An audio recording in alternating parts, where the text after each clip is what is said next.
Hello ನಮಸ್ಕಾರ guys, ಸಮಸ್ತ ಕರ್ನಾಟಕದ ಜನತೆಗೆ ಶಿವೋಲಿಕ್ ದಿಲೀಪ್ ಚಾನಲ್ಗೆ ಸ್ವಾಗತ. ಗಾಯ್ಸ್, ನಾನಿವತ್ತು ದೇಶದಿಂದ ವಿದೇಶಕ್ಕೆ ಹೋಗ್ತಾ ಇದ್ದೀನಿ. ಸೊ ಏರ್ಪೋರ್ಟ್ಗೆ ಹೋಗ್ಬೇಕು ಅಂದ್ರೆ ನಿಮ್ಗೆ ಗೊತ್ತಿರಂಗೆ ಟ್ಯಾಕ್ಸಿಲಿ ಹೋಗ್ಬೇಕು, ಇಲ್ಲ ಬಸ್ಸಲ್ಲಿ ಹೋಗ್ಬೇಕು. ತುಂಬಾ ಜನಕ್ಕೆ ಗೊತ್ತಿಲ್ಲ ಟ್ರೈನು ಇದೆ ಅಂತ. ಸೊ ನಾನು ಮೆಜೆಸ್ಟಿಕ್ ಇಂದ ಏರ್ಪೋರ್ಟ್ಗೆ ಟ್ರೈನಲ್ಲಿ ಹೋಗ್ತಾ ಇದ್ದೀನಿ. ಟ್ರೈನು ಬರ್ತಾ ಇದೆ ನೋಡಿ. ಟ್ರೈನು ಡೈಲಿ ಬೆಳಿಗ್ಗೆ ಸಂಜೆ 2 ಟ್ರೈನ್ ಇದೆ ಏರ್ಪೋರ್ಟ್ಗೆ. KSR Bengaluru Kolar demo express ಅಂತ ಒಂದು, KSR ಬೆಂಗಳೂರು ಕೋಲಾರ ಸ್ಪೆಷಲ್ ಅಂತ. ಸೊ ಬೆಳಿಗ್ಗೆ 10 ರೂಪಾಯಿ ಟಿಕೆಟ್, ಸಂಜೆ 40 ರೂಪಾಯಿ ಟಿಕೆಟ್. ಯಾಕೆಂದ್ರೆ ಸಂಜೆ ಟ್ರೈನು ಎಕ್ಸ್ಪ್ರೆಸ್, ಈಗ ಹೋಗ್ತಾ ಇರೋದು ಎಕ್ಸ್ಪ್ರೆಸ್. ಬಾ ಮುಂದೆ ಹೋಗೋಣ, ಬಾ.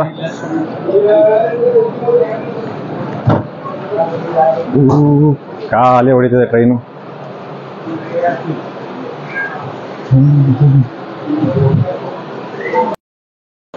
ಸೊ ಟ್ರೈನ್ ಖಾಲಿ ಇರೋದ್ರಿಂದ ಸೀಟ್ ಸಿಕ್ಕಿದೆ, ಆರಾಮಾಗಿ ಹೋಗ್ಬೋದು. 1 ಅವರ್ ಜರ್ನಿ ಇಲ್ಲಿಂದ. ಬೆಳಿಗ್ಗೆ 8:35ಕ್ಕೆ ಒಂದು ಟ್ರೈನ್ ಇದೆ, ಸಂಜೆ 6:10ಕ್ಕೆ ಒಂದು ಟ್ರೈನ್ ಇದೆ. ಬಜೆಟಲ್ಲಿ ಟ್ರಾವೆಲ್ ಮಾಡೋರು ಇದನ್ನೆಲ್ಲ ಹುಡುಕ್ಬೇಕು. ಯಾಕೆಂದ್ರೆ ಈಗ ನಾವು ಏರ್ಪೋರ್ಟ್ಗೆ ಹೋಗ್ಬೇಕು ಅಂದ್ರೆ ಮಿನಿಮಮ್ ಟ್ಯಾಕ್ಸಿಲಿ 1,000 ಕಡಿಮೆ ಇಲ್ಲ. ಬಸ್ಸಲ್ಲಂತೂ ಇಲ್ಲ 250 ರೂಪಾಯಿಂದ 300 ರೂಪಾಯಿ ತನಕ ಇದೆ. ಸೊ ಇದು ಕೇವಲ 40 ರೂಪಾಯಿಗೆ ನೀವು ಏರ್ಪೋರ್ಟ್ಗೆ ಹೋಗ್ಬೋದು. ಸೊ ತೋರಿಸ್ತೀನಿ ಬನ್ನಿ, ಅಲ್ಲೋಗಿ ಮತ್ತೆ ಅಲ್ಲಿಂದ ಹೇಗೆ ಹೋಗ್ಬೋದು ಅಂತ. ಸೊ ವಿಡಿಯೋನ ಕಂಪ್ಲೀಟ್ ಆಗಿ ನೋಡ್ತಾ ಇರಿ, ಆದಷ್ಟು ಮಾಹಿತಿ ತಿಳ್ಕೊಡ್ತೀನಿ ನಿಮಗೆ. ಡೆಮೋ ಟ್ರೈನ್ ಆಗಿರೋದ್ರಿಂದ ನೋಡಿ ಫುಲ್ ಖಾಲಿ ಇದೆ.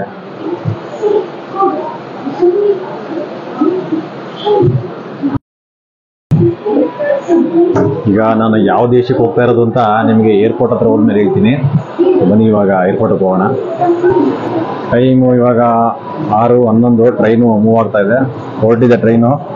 ಬನ್ನಿ ಇವಾಗ ಎಷ್ಟೊತ್ತು ರೀಚ್ ಆಗ್ತಾನೆ ಅಂತ ನೋಡೋಣ ಏರ್ಪೋರ್ಟ್ಗೆ.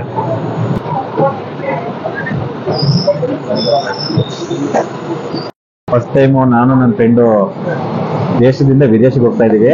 ಯಾವ ದೇಶ ಅಂತ ಅನ್ನೋದನ್ನ ನಿಮಗೆ ಏರ್ಪೋರ್ಟ್ ಹತ್ರ ಹೋಗಿ ಹೇಳ್ತೀನಿ. ಸೊ ಅಲ್ಲಿ ತನಕ ವಿಡಿಯೋ ನೋಡ್ತಾ ಇರಿ. ಏರ್ಪೋರ್ಟಿಗೆ ಟ್ರೈನಲ್ಲಿ ಹೇಗೆ ಹೋಗೋದು ಅಂತ ನಿಮಗೆ ತೋರಿಸ್ಕೊಡ್ತೀನಿ. ಕಡಿಮೆ ಖರ್ಚಲ್ಲಿ ಏರ್ಪೋರ್ಟ್ ಹೇಗೆ ರೀಚ್ ಆಗ್ಬೋದು ಅಂತ ನಿಮಗೆ ವಿಡಿಯೋ ನೋಡಿದ್ರೆ ಗೊತ್ತಾಗುತ್ತೆ. ಸೊ ಕಡಿಮೆ ಖರ್ಚಲ್ಲಿ ಏರ್ಪೋರ್ಟ್ ರೀಚ್ ಆಗೋದು ಹೇಗೆ ಅಂತ ಈ ವಿಡಿಯೋದ ಉದ್ದೇಶ ಅಷ್ಟೇ.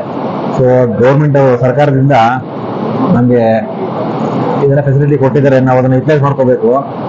ಸುಮ್ಮನೆ ಯಾಕೆ ನೆಸೆಸರಿ ಇನ್ವೆಸ್ಟ್ ಮಾಡೋದು, ಯಾವುದು ಸುಮ್ಮನೆ ಬರಲ್ಲ. ಅದೇ ಥರ ದುಡ್ಡು ಸುಮ್ಮನೆ ಬರುತ್ತಾ, ಇಲ್ಲ ತಾನೆ. ಹಾಗೆ ಸೊ ಎಲ್ಲ ಕಡೆ ಒಂದ್ ಕಡೆ ಉಳಿಸೋದ್ರಲ್ಲಿ ನೋಡಬೇಕು ಅಂತ ನಾನು.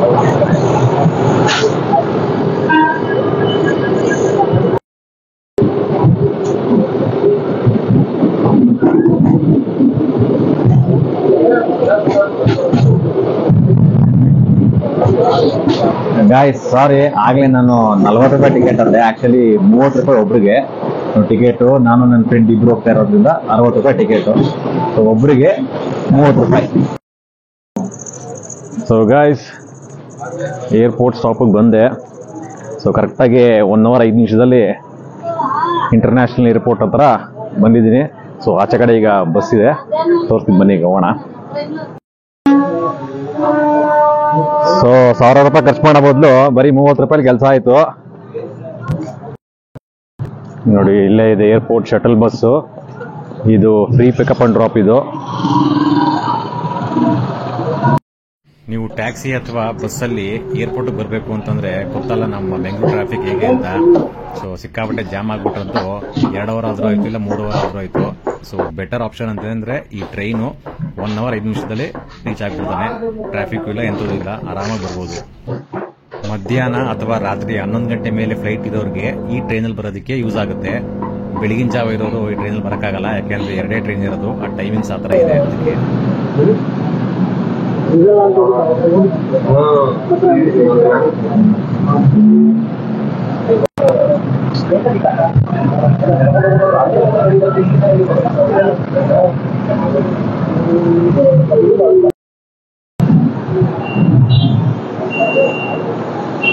ಸೊ ಗಾಯ್ಸ್, ಈಗ ಟರ್ಮಿನಲ್ 1ಗೆ ತಂದು ಬಿಟ್ಟಿದ್ದಾನೆ. ಸೊ ನನಗೆ ಫ್ಲೈಟ್ ಇರೋದು ಟರ್ಮಿನಲ್ 2 ಇಂದ. ಸೊ ಮತ್ತೆ ಇಲ್ಲಿಂದ ಇನ್ನೊಂದು ಬಸ್ ಕ್ಯಾಚ್ ಮಾಡ್ಕೊಂಡು ಹೋಗ್ಬೇಕು, ಇಲ್ಲ ಅಂದ್ರೆ ನಡ್ಕೊಂಡೇ ಹೋಗ್ಬೋದು.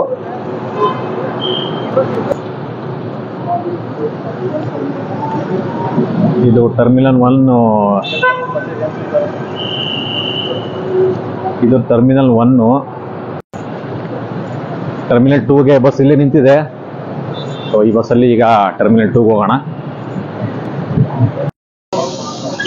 ಸೊ ರೈಲ್ವೆ ಸ್ಟೇಷನಿಂದ ಏನು ಹಾರ್ಡ್ಲಿ ಒಂದು 1/4 ಗಂಟೆ ಅಷ್ಟು ಏರ್ಪೋರ್ಟ್ಗೆ ಬಸ್ಸಲ್ಲಿ, ಫ್ರೀ ಬಸ್ಸು ಅದನ್ನು. ಸೊ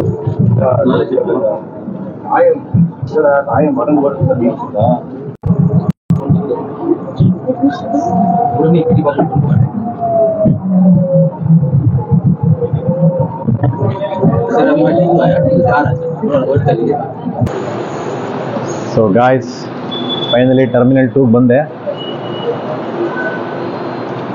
ಇದು ಶಟಲ್ ಬಸ್ಸು. ಸಖತ್ತಾಗಿದೆ. ಟರ್ಮಿನಲ್ 2 ನೋಡಿರಲಿಲ್ಲ ನಾನು, ಟರ್ಮಿನಲ್ 1 ಹೋಗಿದ್ದೆ. ಸಖತ್ತಾಗಿ ಮಾಡಿದ್ದಾರೆ ಮಾತ್ರ. ಅಬ್ಬಾ ಏನ್ರಿ ಇಂಡಿಯಾ ಅವಾಗ್ರಿ ಫಾರಿನ್ ಆಯ್ತು.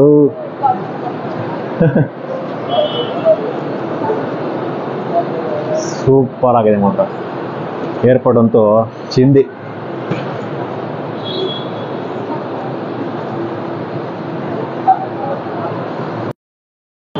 ಸೊ ನಾನೀಗ ಎಲ್ಲಿ ಹೋಗ್ತಿದ್ದೀನಿ ಅಂತ ಹೇಳಿರ್ಲಿಲ್ಲಲ್ಲ ನಿಮಗೆ. ಸೊ ನಾನೀಗ ಹೋಗ್ತಾ ಇರೋ ದೇಶ ಮಲೇಷಿಯಾ. ಸೊ ನಾನು ಮಲೇಷಿಯಾ ಹೋಗ್ತಾ ಇದ್ದೀನಿ. ಮಲೇಷಿಯಾದಲ್ಲಿ ಏನೇನು ಮಾಡ್ಬೋದು, ಮಲೇಷಿಯಾದಲ್ಲಿ ಟೂರ್ ಪ್ಲಾನ್ ಹೇಗಿರುತ್ತೆ ಅಂತ ನಿಮಗೆ ತಿಳಿಸ್ಕೊಡ್ತೀನಿ. ಸೊ ಬಜೆಟಲ್ಲಿ ಹೋಗ್ತಾ ಇರೋದು ಮಲೇಷಿಯಾಗೆ. ಸೊ ಯಾವುದೇ ಏಜೆಂಟ್ ಮುಖಾಂತರ ಆಗಲಿ, ಟೂರ್ಸ್ ಆ್ಯಂಡ್ ಟ್ರಾವೆಲ್ ಮುಖಾಂತರ ಆಗಲಿ ಹೋಗ್ತಾ ಇಲ್ಲ. ಸೊ ಸೆಲ್ಫ್ ಓನಾಗಿ ಹೋಗ್ತಾ ಇರೋದು. ಸೊ ಮಲೇಷಿಯಾದಲ್ಲಿ ಏನೇನೋ ನೋಡ್ಬೋದು. ಸೊ ಅದನ್ನೆಲ್ಲ ನಿಮಗೆ ಅಪ್ಡೇಟ್ ಮಾಡ್ತಾ ಇರ್ತೀನಿ. ನನ್ನ ವಿಡಿಯೋನ ನೋಡ್ತಾ ಇರಿ, ನನ್ನ ಚಾನಲ್ ಫಾಲೋ ಮಾಡ್ತಾ ಇರಿ.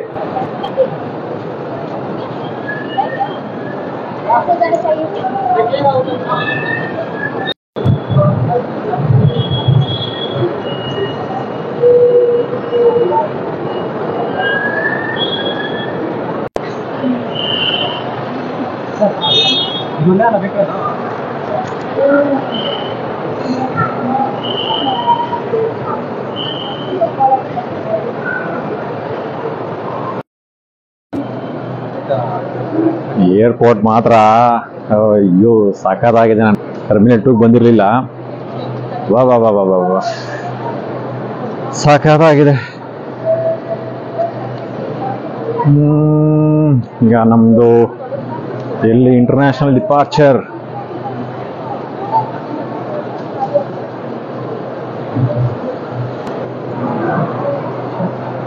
ಚೆಕ್ ಇನ್ ಗಾಯ್ಸ್, ಈಗ ಚೆಕ್ ಇನ್ ಆಗೋದಕ್ಕೆ ಬಂದಿದ್ದೆ. ಆದರೆ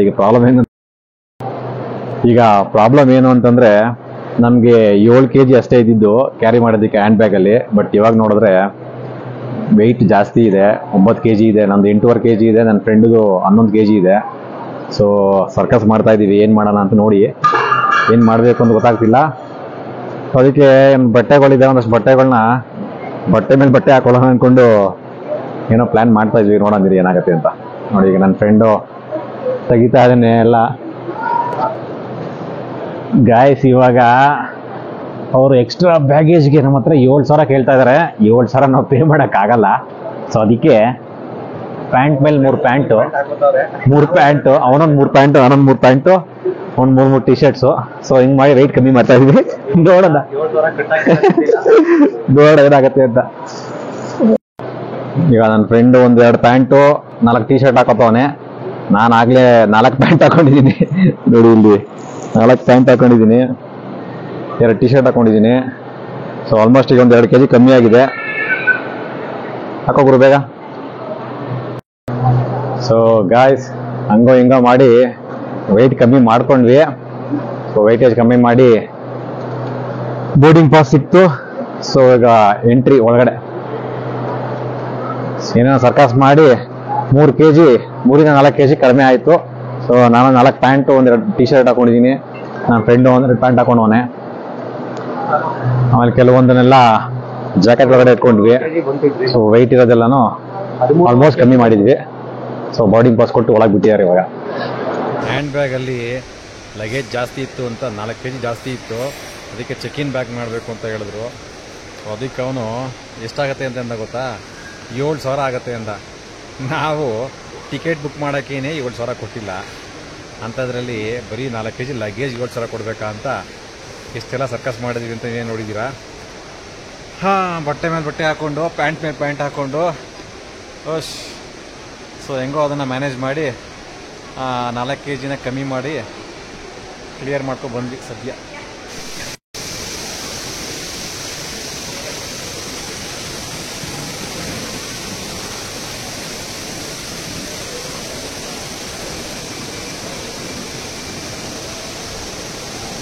ಬಾ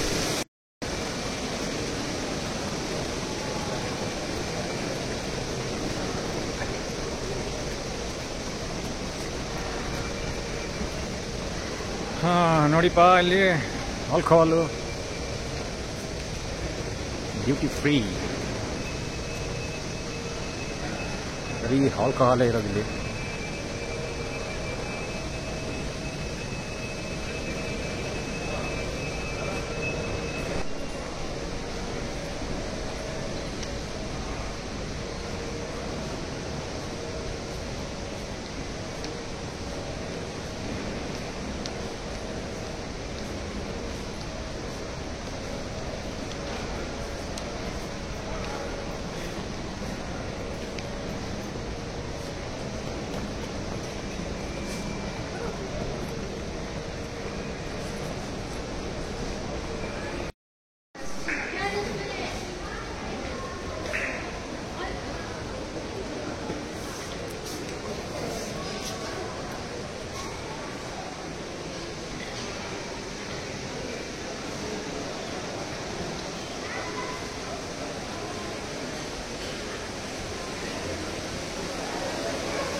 ನೀರು ಕುಡಿಬೇಕು, ಬ್ಯಾರ್ಕೆ ಹಾಕಿದೆ. ಏನು ಅರ್ಧ ಲೀಟ್ರ್ ವಾಟರ್ ಬಾಟ್ಲಿಗೆ 150 ರೂಪಾಯಿ ಹೇಳ್ತಾ ಇದ್ದಾರೆ.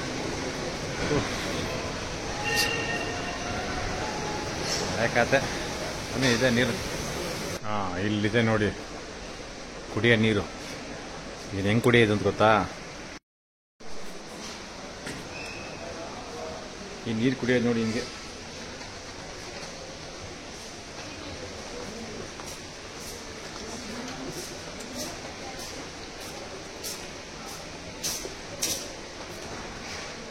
ಹಿಂಗೆ ಕುಡಿಬೇಕು ನೀರನ್ನ.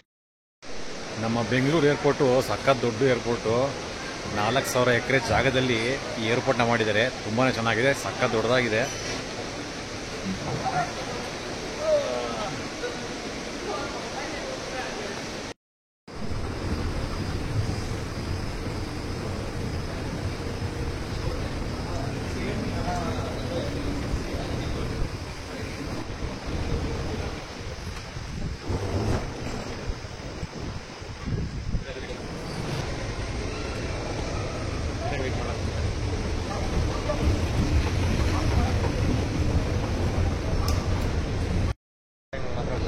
ರೈಡ್ ಬರೋದಂಗೆ ನಿದ್ದೆ ಮಾಡ್ತಾ ಇರೋದಷ್ಟೇ ಇಲ್ಲೇ ಕುತ್ಕೊಂಡು. ಇನ್ನು ಜನನೇ ಇಲ್ವಲ್ಲಪ್ಪ. ನಾವಿಬ್ಬರೇ ಹೋಗ್ತಾ ಇದೀವ, ಇನ್ನೊಂದಷ್ಟು ಜನ ಅವರೇ ಅಷ್ಟೇ. ತುಂಬ ಜನಗಳೇ ಇಲ್ಲ. ಅಷ್ಟೇ 11:30 ಫ್ಲೈಟು, ಮತ್ತೆ ಡಿಲೇ ಆಗಿ 1 ಅವರ್ 12:30 ಡಿಪಾರ್ಚರ್ ಅಂತ ಕೊಟ್ಟಿದ್ದಾರೆ. ಸೊ ಅಲ್ಲಿ ತನಕ ವೆಯ್ಟ್ ಮಾಡಬೇಕಿಲ್ಲ. ಇವನ್ ಯಾರು ಇಲ್ಲ ಇಲ್ಲಿ ನೋಡಿದ್ರೆ ಜನನೇ ಇಲ್ಲ. ಇಲ್ಲಿ ನೋಡಿ ಬೆರಳೆಣಿಕೆ ಎಷ್ಟು ಜನಗಳು ಮಾತ್ರ ಇದ್ದಾರೆ ಅಷ್ಟೇ. ನಮ್ಮ ಕೌಲಾಲಂಪುರ್ ಫ್ಲೈಟು ವಿಳಂಬಗೊಂಡಿದೆ.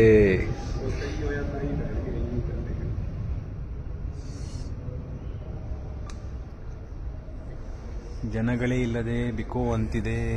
Friends 11:30 flight